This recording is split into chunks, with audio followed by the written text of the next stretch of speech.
It's time for a healthy dose of According to the Cassels. And now, please welcome your hosts, Amy and Trey Cassels. Hey everyone, it's Amy Cassels. Hello, hello. Is that it? I'm Trey Cassels. Okay.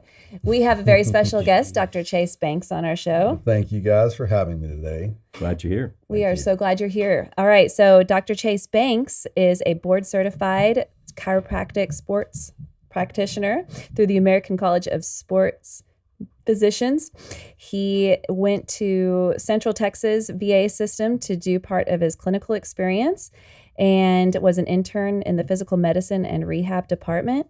Dr. Chase Banks is often requested as a lead guest speaker or a lead speaker at seminars and lectures pertaining to sports injuries, sports physiology, endocrinology, leadership and goal setting, nutrition, and overall health and wellness. Thank you. And we are requesting you here today. So today we're talking about taking your family's health as part of being an advocate for your own health in today's post-pandemic healthcare system, which looks very different for many different reasons. And we said, we can totally go on a rabbit hole on how it looks different, but let's just leave that unspoken and say, what can we do? Well, I think, that statement's probably not anything new to you in what you've experienced in your family for what you've done. So a lot of, I would say, as you've got to know my wife through the years of being an advocate for your own health, for your family and stuff like that. It was nothing new to our families. Right. Mm-hmm. But what I've seen, especially in the middle of COVID and certainly going post-COVID or post-pandemic, is that our healthcare system hasn't really done a great job of education. Horrible. And because it is a very reactive system, it's not a proactive system. So what they do is there's a lot of reaction to some of the health crises and stuff that we have. And unfortunately, the system itself is built on 14-year, 7-year at best, research. It's not things that are done right now. Information that we're getting right now it's all old information. And so it's really important for people to take a health stance for their families, to be an advocate. And what that means is several different things, obviously. I mean, being an advocate means that you have an interest in that outcome. And you should be able to partner with your practitioners and your physicians in that outcome. And unfortunately, because of time, there is no education. It's really hard in the traditional sense of our healthcare system when it comes to insurance to be able to partner with somebody that can sit there toe-to-toe, hand-to-hand, and discuss things with you, because you just don't have time. They don't have time. Mm-hmm. Yeah. And I think people will dog on doctors and say, that you go see a cardiologist, he's not going to tell you anything about diet. He doesn't have time. Right. And half the patients more than half are not even going to listen anyway. Right. So his hands are kind of tied. But you have to be the advocate that says, okay, you tell me what's wrong and what is your treatment plan and what can I do on the side? And then if he says, yeah, there's things you can do on the side, work with maybe a nutritionist or a health coach or whatever, then that's where you have to get on the computer and start GTSing. Right. Right? Exactly. But you're working hand in hand.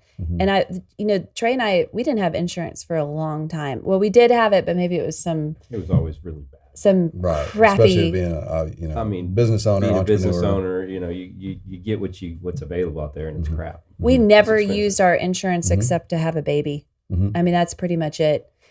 But we've recently gotten really great insurance, and we started, using the family practitioner for the wellness exam, or the kids had to do physicals for back to school.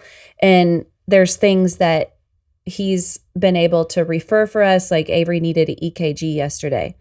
That's great. Like I'm so glad that he referred us to do that, but I'm not going to just leave everything for her health on the table for just him. It's going to take outside help from us and empowering ourselves to go do our own research for everything else that she can do around that. Right. So at the office, you have many different types of people that come in. I would say years ago, it was more. It's more sports chiropractic when I first right. When we first 12, started 13 years ago. Yeah, so it was in 2009 Yeah. when we started, and certainly when I first got out of school, you know, I knew that I wanted to be primarily with sports injuries and just nutrition because of the specialty that I was getting, but it's really morphed over the years. You know, where I used to work with a lot of very kind of higher end athletes, and you're more really, I'd say, aggressive weekend warriors and things like that. And some youth athletes, now we see such a huge variety of youth athletes, but a wide variety of patients that are not only doing those athletic and more fitness like stuff, but we see a lot more, I call them, unfortunately, sick patients. And what I mean by being sick is that they have an undiagnosed or unrecognized autoimmune condition, or they have things that are showing up on markers and tests where they've been bounced around to 5 or 6 different specialists, whether it was a rheumatologist, an endocrinologist, you know, immunologist or whatever. But the problem, like again, going back to our healthcare system, is those physicians, unless they're very stern about, you know, making sure they get the right diagnosis for the patient, they don't pick up the phone and call someone across town to figure out, what's your take on this case? What did you see for me? Yes, that we have access to faxing and we can fax records it's crazy to see that that's all we can do right now. But you're really just a number because they're so swamped. Right. I mean, we've had countless friends over the years that are getting prescribed something by a doctor, and they're like, I just don't feel like this is right. It's not for me. It's going to do this. It's going to do that. And we'd send them over to you guys, and y'all would run 2 or 3 different types of tests. And we're like, don't do this. Don't do that. Let's start this. Okay. Right. So when you go to people will often say, well, I don't want to go there because they don't take my insurance. So now you're leaving your health on the table or on the end table. I don't know what the right slogan. It's a really bad slogan. They're setting it aside because insurance won't cover the specific tests that they really should be getting. And tests have evolved so much. There are labs out there. You guys do a lot of different testing, and there are incredible tests that are out there, but the mainstream doctors are not offering them because insurance hasn't decided that they're important enough to be covered. And the reason why they're not is because they have not been FDA approved yet. And going back to what I just said previous when I said the healthcare system that we know right now, it's working off of 14-year and 7-year outdated information. It's the same thing when it comes to testing. I had a conversation this morning after I dropped my daughter off. I went and got some coffee at Love Coffee real quick, and some of my friends that are they're outside sales for med device, and we were talking about one of my good friends. It's a craniofacial and hand plastic surgeon. He did a plastics residency over in Paris. It was years ago. Well, he went over there for his group sent him there to do a hand fellowship because what they can do in Paris won't show up here in the U.S. for almost 10 to 15 years. It's that far. That far. Wow. And when it comes to testing, a lot of the testing that we do in our office, like you say, it's not covered under insurance because it's not FDA approved. It has a specificity and a very tight tolerance for markers. And yes, those markers can definitely fluctuate and be very sensitive, but you have to know how to evaluate and read that test. It's not so, I would say, generic. I mean, you can get lab results that you typically do through Quest and LabCorp. Yes, there's some that have a lot of specificity to it and a lot of, I'd say, detail. But for the most part, when we're looking at some of the markers that we do on the functional side of healthcare, they can definitely fluctuate very easily with lifestyle choices. Yeah. And the point is they're intended to do that because if you can make a quicker response in those markers, and okay, I did this in 3 months to change this specific test, how much of an impact will it make 10 years down the road? Right. Yeah. And so you get a buy-in with the patient on their health, and that that they've seen that big of a change from the few things that whether it was a nutritional change, whether it was a sleep alteration, whether it was a stress reduction, whatever it was. Then they have buy-in to that new lifestyle decision that they made. Yep. I feel like the older generation believes that just because they're they may get a diagnosis with something from their doctor, and the doctor says this is genetic, and they say, okay, it's genetic, this is it, and then that's it. They accept it, that it's genetic, and then this is how I'm going to have to live with it. It is such a twisted, backwards, old school way of thinking, and you are literally digging your own grave. And it is so important to lose that mindset. Why do you believe that that's to be true? Well, in genetics is one of those things, again, going back down to education. It's an easy cop out to say, well, you got hit with the ugly stick of the gene tree. Yeah. And so, but realizes that genes can turn on and off. Right. Understanding and be able to educate a patient is like, this gene got turned on somewhere with the decisions that you made, or, things that have evolved in your body over time, because then all of a sudden it lost its sense to be able to stay off. And that's comes down to methylation for most people. And so that gives me an avenue to educate someone, what is methylation? We're not going to get into that today because of how that's really in the weeds. But the point is that unfortunately our healthcare system, they're not even taught methylation to the breadth of it needs to be. And because if we get to the truth, pharmacology does not, or really, I would say most pharmaceutical industries do not want to get into the weeds of methylation. And just to give a very quick definition, wouldn't that be methylation, how fast you metabolize, digest, burn off, whatever you want to call Detoxify. Thank you. Yes. Again, and it even has to do with neurotransmitter production. So when it comes to evaluating how someone deals with emotion, methylation has something to do with that. Yeah. So some people can come out of anesthesia very quickly. It filters out of their system. Their body just burns right through it, does a great job. And then other people, the anesthesia sits in there and, they just are sitting in their own toxic anesthesia for days and days. Yeah, like me.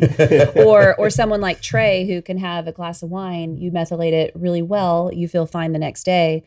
I'm poisoned for days on end because that alcohol just sits in my body. So we all methylate differently.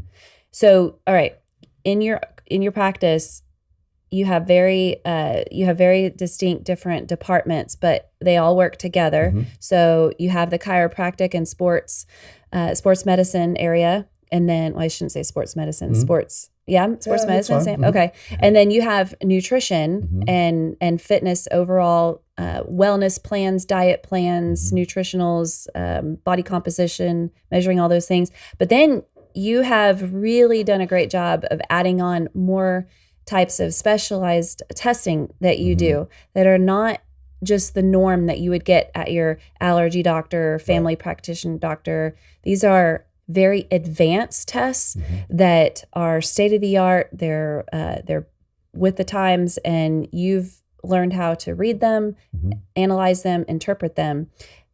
People have to understand, again, insurance doesn't cover these things, but I have to tell you, you are worth it. Who's listening? You are worth paying the money that it takes. Don't get your nails done. Just quit going out to eat for a few months. Shopping, all these things will pay for those tests.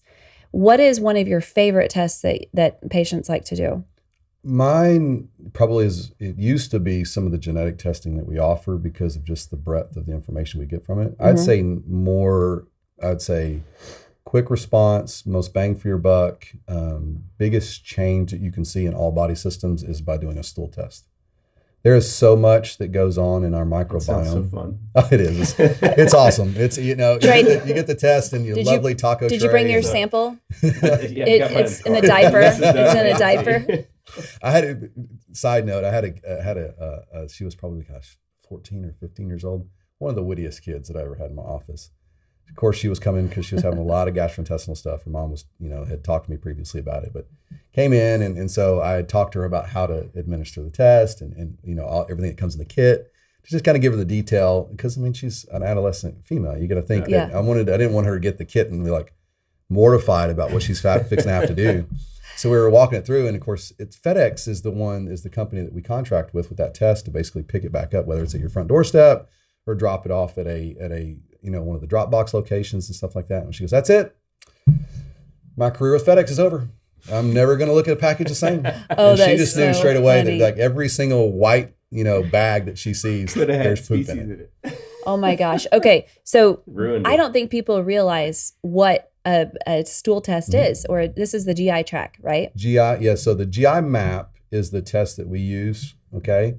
And so we use, there's several companies that use that specific test, different labs do, but that's the trademarked set of tests that they actually do with a stool sample. And it runs over everything from, I would call, pathogenic type of bacteria and viruses and amoeboids and parasites, which are things we don't want to see. Those are things like Giardia, which you get Montezuma's revenge. If you go to Mexico, you drink the water. Trey had that. Uh-huh. Oh, 11 days. Okay. Yeah. Side note, we were in Mexico and I told Trey, he's in the shower. He's like, oh, like getting all the water in his mouth. Like he's just standing there in the shower. You were just, it was gargling and you were like, and I'm like, what are you doing? He's like, what? I'm taking a shower. I'm like, you're getting the water in your mouth. He's like, listen, I got a stomach of steel. Oh. Not 24 hours truly later, ate those bro, words, 11 days. Oh my It was gosh. horrible. Yeah, he was so pale. And then we took family pictures by the beach. And I was like, come on, you've got to. We have to take these family pictures by the beach. Then you get this Trey- long walk and no time to go and no air Trey to go looked in. like he was dying. I mean, he was dying and he was holding What day it. of the trip was this on? Day 3. It was Oh, no, man. it was closer to the end of the trip. No. Yeah, but he had some accidents. We won't go into detail about that. And it was pretty funny. Let's get back to Dr. Chase Banks. It's about him today. Never trust a fart. Okay, so we're going to go back to that GI test, or GI map. Yes. So basically, someone would test their whole microbiome It'll in test their all gut. it'll test all the pathogen type, again, all the viruses, bacteria, things like that. It's not all of them, it's the big heavy hitters. Okay. And I won't go into details with those. It'll look at all the normal flora, again, kind of the top pretty much 16 classifications of your good bacteria.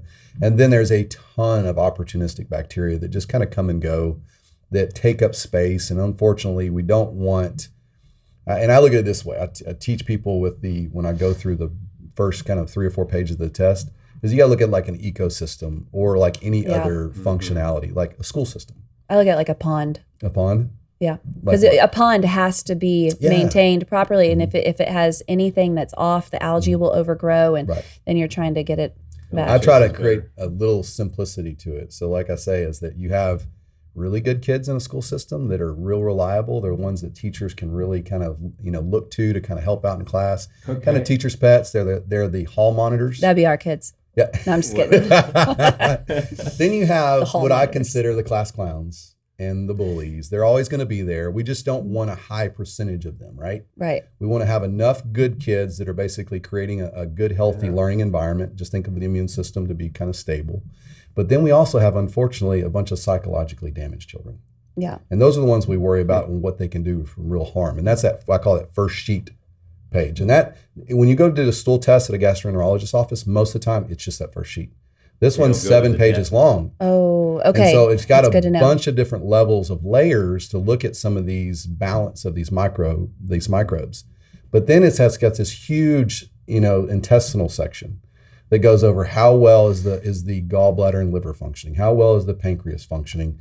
Is there any heavy amounts of toxins or elevated amounts of estrogen or estrogenic material left in the actual You stool? can tell all this. Mhm. Even like looking Just at the from your poop.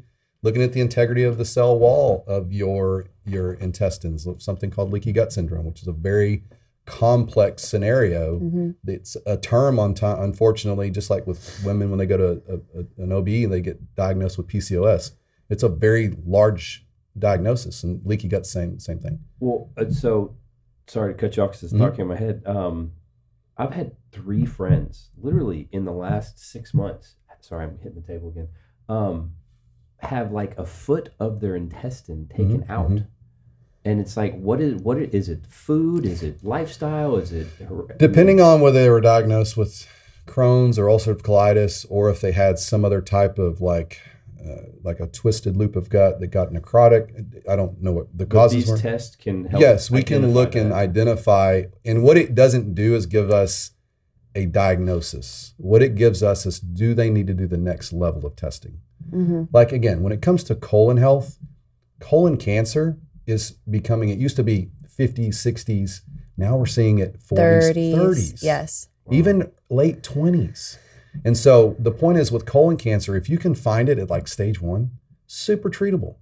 It has great mortality rate. But the problem is with you again, going back to health advocacy, you've got what might seem as IBS symptoms, which is whether it's IBS diarrhea, IBS constipation, but you're living with that for decades. There could be something going on where eventually you've got a remolding or remodeling of the cell wall of that colon. All of a sudden it loses its sense of self and starts to completely mutate. Not to mention the effects of whatever medication that you might have been on, because to hide it. Because in the years past, it was, oh, you have IBS and here's your medication. Well, that took care of the symptom of the IBS. You still have IBS. But it took care of the symptom. Right. So early prevention is the key to everything. And being an advocate, not waiting on the insurance or for something that's wrong. Instead, saying, hey, I want to be proactive with my health and let's test my poop. And we've been hearing in the natural world, poop is everything. Like it's all about the poop. And now we have ways to test it. So people are actually, what do they have to do? They have to like poop in a test tube? Because no, it's actually, I'm thinking overflowing. So they sent, we drop ship the kits to their house. So it's not something you got to come to the office and do or anything like that. That'd be kind of very difficult, but it's drop shipped to your house. And we always say to tell people is like, you pretty much know when you're going to have your average bowel movement. Like meaning you don't like, say you eat a whole bunch of queso and you have to go straight to the bathroom. That's not your average bowel movement. Hope not. If it is, you need to see someone. You really need to see him. Yeah. But the point is that if you're, at that point in time, especially if you have some regularity to you, whatever, you know what that sensation is going to be like. Have the kit ready. And what it is, they give you a glove. There's a sanitation kit that comes with it. But it looks just like a tray that 2 tacos would come on. And you administer the sample, on that. And then after you have it there, then there's a container that looks just like a prescription pill bottle. And you unclip the top that has a spoon glued to the top of it. And then there is a stabilization fluid that's in there. And so what you want to do is take samples of your stool. Okay. And you want to take a multitude of them, of different parts of it. Like, for instance, if you got some a little softer on the back end, a little harder on the front end. A little piece of that one, a little piece of that one. Yeah. Skip out on the corn. Okay. Oh, my gosh. But what you're trying to do is actually raise that fluid, that stabilization fluid level. And then what you're going to do is shake it up until all the kind of solids particulate out to a fluid. Put it back into the actual FedEx package, and you can have them come pick it up at your front door, or you can drop it off at one of the actual like drop box locations. Okay, so people can do these tests, and along with many other ones that you offer too, and they do not have to be local, right? Because, well, hey, this is a good positive of post-pandemic. Most people know how to do online meetings now. So they can meet with you online where you are skilled to be able to test or to read these tests and then also give them a game plan on how to implement this. Now, this is where you can take it a step further, having someone like Dr. Chase Banks be interpreting it for you, but then maybe you need a health coach or someone, a friend or somebody that can help. You can tell your plan to, and then they hold you accountable. Because if Dr. Chase Banks, he can tell you everything. Hey, take this supplement. Here's this detox protocol, this and that. But it's up to you to actually do the work. You have to do the work. So you've done the first step by getting the test done, calling the office, scheduling, paying for your tests. But then you're going to have to do that work. Okay, let's move over into chiropractic. I saw a huge difference in your chiropractic style back in 2012 when Trey and I started. It wasn't the snap, crackle, and pop. Just go in and get your 3 a day or 3 a week and do your program. People don't understand the different styles of chiropractic. And I think it's important that people understand that not all chiropractors are created equal. Not all of them have the same goal at hand, and that's okay. We need different people for different things. But what is your style? that you would describe? If you want to call it philosophy, or if you just call it just our value system for the way that we want to approach our treatment plans for our patients, it's all outcome based in our office. And what I mean by that is that if I've got an ACL, whether it's a reconstruction or a newly strained or a complete rupture, whatever it is, it's going to be treated maybe 5-10 different ways, because if it's an athlete that does water sports, it's going to be different than a soccer player, right? Or if I have somebody that has just your prototypical, spine related issue, lumbar spine related issue that typically a chiropractor would see. In our office, if it's a lot of degeneration and a lot of arthritis, we're not going to be doing a whole lot of what we consider adjusting or manipulation, because you could really aggravate it. So we get into working on trying to do a lot of muscular restructuring and postural balancing, and doing mobility for the hips and the pelvis so that we can actually take stress off the lumbar spine. And then as they progress, get stronger, we might move into more manipulations. And it's different for every patient as far as the amount of treatments that we need, how aggressive we need to get with it. And that's one nice thing about being a cash-based practitioner, because I'm not stuck to what the insurance will and will not pay for. Right. So therefore, the patient's going to get what they need based upon what outcome we can contribute to make the most efficient, the fastest. Yeah. I think people get very confused about chiropractors that accept insurance and ones that don't. And they'll say, well, I'm going to go to this chiropractor because they accept insurance. Well, we've fallen into that trap before. We went through a chiropractor that, I'm sorry, we cheated on you at one point. Okay. It's because we had moved. And, I never did. Yeah. It was Avery. She had a horrible sinus infection. So we went to the doctor, and that was the only time I had ever had to take her to the doctor for being sick since she was 10 months old. I mean, she was 14 years old. I think we did pretty good. So I take her into the chiropractic office to see if they could do some sort of massage. It was right next door too. So I went in there, and they said, well, let's do some x-rays and let's do this and that. And I'm like, oh, okay. So we did that. And then they said, come back and we'll read these results with you. And I was like, okay. But they went ahead and did some sort of adjustment for that day. I don't even know. Click, snap. I don't know. And then, so we come back, and then they said, listen, she's got some really crazy stuff going on, some subluxation of the spine and all these things. And then they gave me this treatment plan. They said, we accept insurance. We're a wellness chiropractic. We accept insurance. And what we want to do is have you come in for a solid 3 months. And we're going to have a program for twice a week, or it was 2 or 3 times a week. And then it'll go to twice, and then once a week. And then she can do a maintenance protocol, which will be once a month. And what I figured out real quick, so you know what? I let it ride out. I was like, I'm going to see how this rides out. And so I went ahead and did the 3 months. And I knew that I wasn't going to go to another chiropractor that accept insurance. So I didn't care to run out my insurance with them. So after it was all said and done, I said, okay, let's do some more x-rays, because now her subluxation should be fixed, right? And we should see some major changes. They wouldn't do it. They're like, oh, well, that could take years. And what I realized is all they did was run down my insurance. That's it. That's all they did. What they did such a minimal job of fixing anything. It was a waste of my time. And we could have taken maybe 3 appointments to come with y'all and had the whole thing fixed. We did it in 4. Yeah, with them. Yeah. And I'm not counting. And I told you so, but whatever. And it's not because we're doing anything, like I said, it's not rocket science with what our staff does. It's just that everybody, they didn't want to do a follow-up x-ray, and this is a lot of cases. And this has been proven in literature. It's been proven in science that you cannot change spinal curvature with just a manipulation. Bones don't move themselves. If that was the case, we wouldn't need muscles, right? Right. So muscles are what move the bones. The nervous system tells the muscles what to do. So you have to train the muscles to educate how to move those bones. So it creates, you do have to do some mobility, and you've got to do some manipulation, sure. But the point is just manipulation alone, i.e. adjustment, isn't going to change that curvature.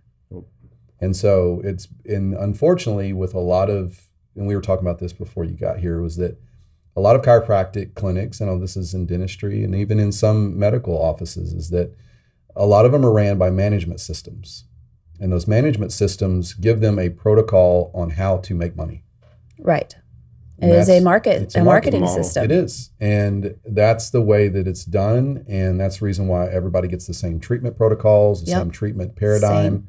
And what was the percentage you told me that actually get out of that model? It was like 70-30. Yeah. So about 70% of the patients in that style of model do not get a positive outcome because that's not the treatment that they need. It wasn't the efficacy, that wasn't really the what is really designed to basically improve that diagnosis for that person, or it wasn't the right diagnosis to begin with, which means that the treatment doesn't coincide with what their concerns are. So the only 30%, which is a lot like, i.e., it's a placebo effect. Right.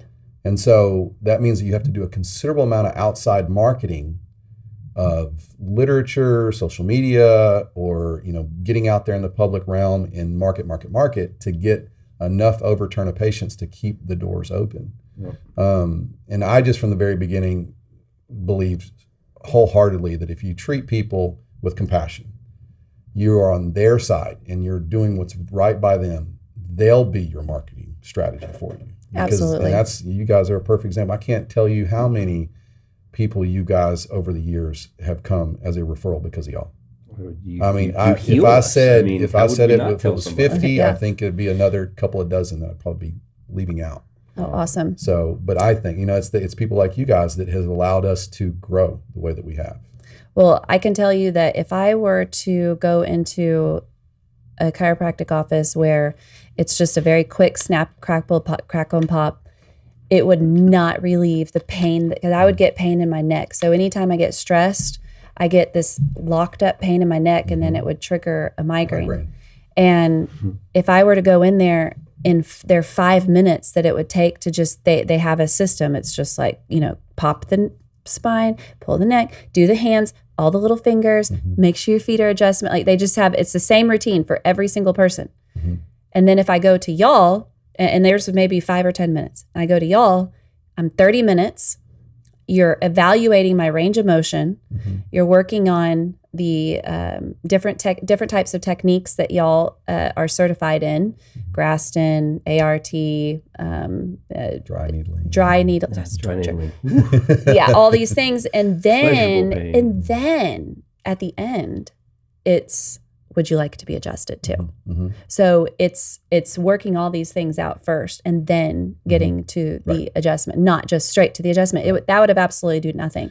And I'll say that I'll never forget when I was interviewed for a couple of jobs when I first got out of school. I thought I might, it was back in 2008, 2009. Economy wasn't doing that good. I didn't have any money to start like a legit practice, and interviewed with a couple of big chiropractors that had multiple clinics down in Houston. And I'll never forget one of them at the end of the interview process offered me the job and everything after a couple of days. And what he offered me as far as a contract and money, I was already making more than that as a supplement like a marketing director for a supplement company that I did on the side. And so when he told me the amount, I was like, I'm sorry, I just can't accept that. I don't want to disrespect you or anything like that. He goes, well, how much are you worth? It's like, I'm not even going to entertain that. He goes, well, what are you going to do? And I said, and that's when it clicked to me. It was like already my second offer that didn't work out. And I said, you know what, I'm just going to start small. And I told him, I was like, well, you know what, I'm going to kind of focus on some sports injuries and nutrition. And he told me, he goes, you'll be flat and broke on your butt in less than a year. That's what he told me. And then I just left. And I saw him about 2 or 3 years later. And again, I was still grinding at that point. You know how it is. Exactly. We were all grinding back then. You know it was when you started your, as far as your living business. It's a lot of work. Yeah. And so the point is that we were just dumping everything that we could, Vanessa and I, back into the office at that 2, 3, 4, even 5, 6 year mark. But the point was, I saw him at a CE event, like a continuing education event, and he asked me, he was like, oh, he goes, what are you up to? And I was like, same thing I told you I was going to do. And so kind of helped solidify that, that God had us in the right place. Just be faithful, be true to what you do, your core values, and it'll all work out. Absolutely. And it has. And so, and everybody that you have on your staff that has come to your place, I mean, they all feel and believe the same thing. And it's the compassion, it's the sincerity, it's the dedication to the person in front of you that makes y'all who you are. Right. Because there is no stone unturned when you go in there. And that's going back, that is the reason why we're not replicatable. That's why it's not easy to upscale for us. You can't put that in a box and go do that. Because, again, it takes very special chiropractors that for you to have on staff with you that see the same vision. Right. And I would say you've accomplished that. Y'all have an amazing Our staff, from our front office to, everybody in between, everybody in the training staff, all of our chiropractors and stuff like that, they all have sincere, appreciation for what they do. They literally love coming to work every day and watching them. Again, you talk to like some of them, other chiropractors, they'll see anywhere from 150 to, I know some chiropractors that see anywhere from 1,500 a week. Jeez. How can you? We only see like a busy week for any of our 3 chiropractors might see 50, max 60 a week, and that's working per chiropractor. Okay. Yeah, and so if you think of it that way, if each of us see 60, that's 180 patients a week, full time for 3 full-time chiropractors. That's not a lot, but like you say, to get those outcomes quicker and more efficient, you have to spend that time. That's a lot of detail and a lot of time into those 50 or 60 a piece. Right. And that's what people don't understand. Okay. So the next area, and we're running out of time, so I guess we're about 36 minutes in, is nutrition. So this is an area, what? No, I just remember you literally working hours upon hours and hours of doing all these nutritional plans for these sports athletes, for women, for anybody that wanted one. And I was so thrown off about the time and effort you'd put into one person for that plan. It's a lot. And that's the style of nutrition is probably going to answer your question a little bit too, is that we don't do this traditional template style nutrition where it's, here's your calories, pick from this list. Now, I will do that for some folks that if they want a more simplistic plan, but for the most part, people are coming to us with pretty complex goals for their health or for their overall fitness and stuff like that. So we have to curtail that treatment plan and that nutrition plan that fits their lifestyle where they are at that time, which is different than where they will be in 2 years, 5 years, 10 years. And we adjust it accordingly. But the point is that it does take a lot of out of office time. And that's one thing that's always been difficult for me in my personal life, is to figure out a way of balance there. And my wife will tell you that it's still not. It's not awesome. I remember when Amy and Vanessa were going really hard on Young Living. I'd always, hey, what's Chase doing? Oh, he's in the back doing nutrition plans. Yeah, he's at home doing nutrition plans. Yeah, I mean all the time. Up late doing nutrition plans. We've talked about this before on a podcast. I think it was last year. I went in, I think I did some metabolic testing. Yeah, I did some metabolic testing and then got my body percent fat tested. And you do have to go into the office for this, but I really enjoy having just a baseline from my best at 30 when I was in your office complaining, and I'm like, can I please go back there? So I would say you're better now. Oh, thank you. Yeah. So I have my my printout of all my numbers, what my body percent fat was, how much lean muscle I had or have, bone mass, water, intracellular, extracellular water, how hydrated I was. So I have those from when I was 30. I have it from when I was 38. I have 41, and then I have 41. So I can see, okay, through the years, I've gained body fat and my muscle has decreased. And this is important to understand that, especially as women, our muscle mass just goes down and down and down. Well, if I'm looking at these numbers, I can see, oh my gosh, like I've I've lost this much muscle mass. This next year, I really want to work on building more strength and having my muscle because I don't want to lose much more. And if you're just looking at your overall scale, you're not going to see my scale looks the same. It looks the same. Right. My clothes, they're the same. I mean, there's a little bit extra squish in there, but the clothes, like I wear the same clothes. I'm not having to go up. So I wouldn't have known these numbers if I hadn't looked. And if I would rather not be in my 60s and then just have this huge significant change and then have to work on it then. Mm-hmm. So this is a whole other area that they work in. And so somebody can come into you and say, whether they have a physical injury, they can get help with that. Or maybe they've been just kind of feeling a little bit crappy and low energy. Like, I don't have anything specific. I just am not that healthy. Mm-hmm. They can come in there and get help with that. Right. You can recommend a proper test. Right. Or maybe they can come in there and say, hey, I've got a vacation coming up or a fitness competition. I want to get in my best shape and I want to know exactly what to eat for me in the safe and effective way. Because there are a lot of meal plans out there. Oh, certainly, yes. And you have to look at them as prescriptions.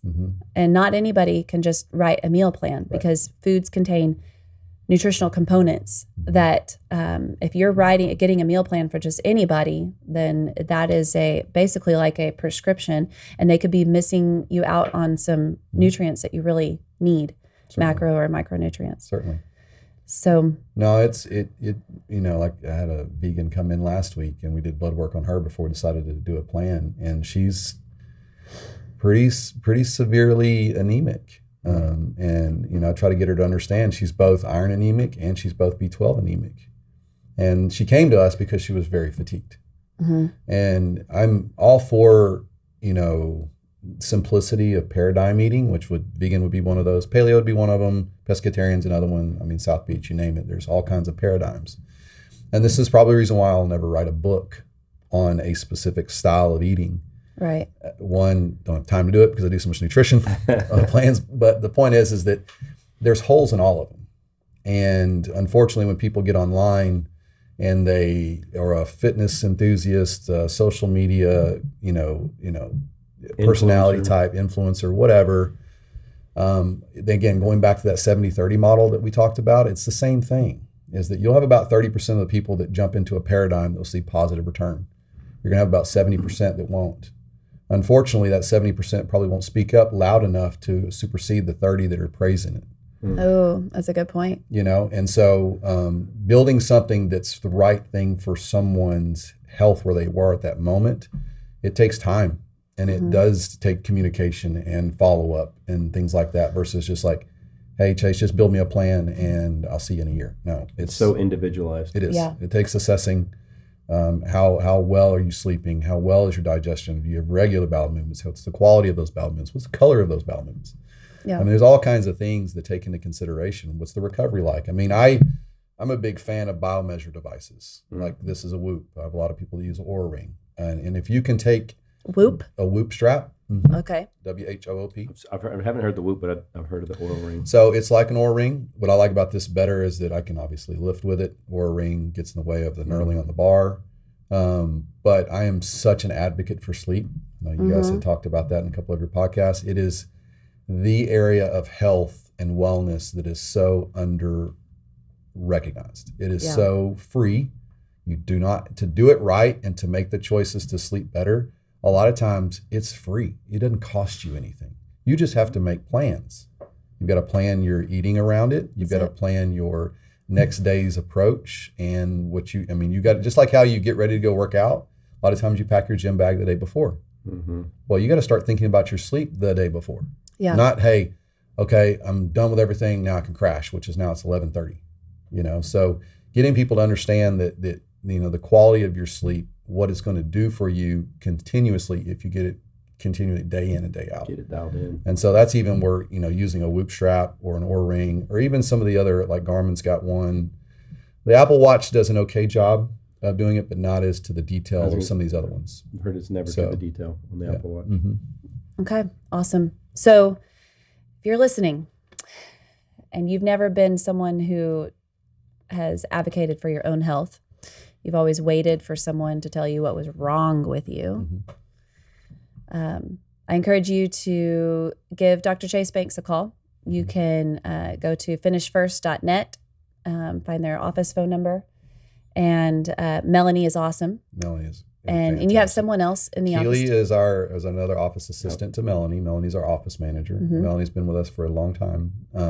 Very blessed to have both of them, and they work phenomenal as a team. So if you need to, if you can't get them on the phone because they're either on the phone or with a patient doing assessments, whatever, feel free to email the office at info@finishone.net or admin@finishone.net, and both of them have access to those emails, and they'll get back with you as soon as possible. And that is the first step that you can take towards being an advocate for your own health. All it takes is just, you don't even have to create an action after that, but just doing that one first step is all you have to do. Right. So anything else, Trey? Thank you. Yeah. Thank you guys. I appreciate it so much. 12 years in with you and your journey and everything that you and Vanessa have accomplished, and it's been an amazing thing to be a part of. Thank you guys. And you've, I walked in today and I was like, man, I haven't been in your office like 5 or 6 months. I said, y'all healed me. I said, yeah, I don't have to come back. Y'all have a stopping point. You want that goal. Well, Alicia's done a fantastic job with you, but it's also the consistency that you've she's taken. Been amazing. And that's really what, whether it's nutrition, whether it's a rehab process from an injury or whatever it might be, or if it's a lifestyle change, it's just consistency. It's not perfection. Oh. Yeah. Things are going to happen. Life's going to get in the way, but if you can create a consistent enough habit where you're doing about 75, 80% of the time, you're going to get phenomenal outcomes. But it takes time, and it's not overnight. You got to seek it, and you got to put in the work. Yeah, right? I cannot get to perfection. That's why I don't do your meal plans. I'm like, you know what? Okay, hold on. I have to. I'm like, I decide and I choose that if I wanted to, I could. Like, I love that. If I wanted to, I could. But I'm going to choose to do my very best with making healthy food choices and making sure that I have food that sustains my energy and feeds my physical level. And I'm going to be as physical as possible. And then where my body falls is where I'm good.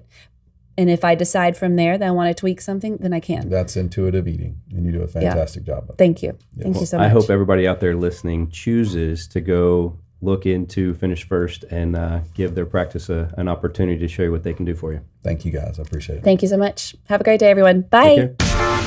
Thanks for listening to another episode of According to the Cassels with Amy and Trey. Be sure to subscribe wherever you get your podcasts so you never miss an episode. To stay up to date with the Cassels, follow Amy on Instagram @acassels. Until next time, have faith, enjoy life, and love abundantly.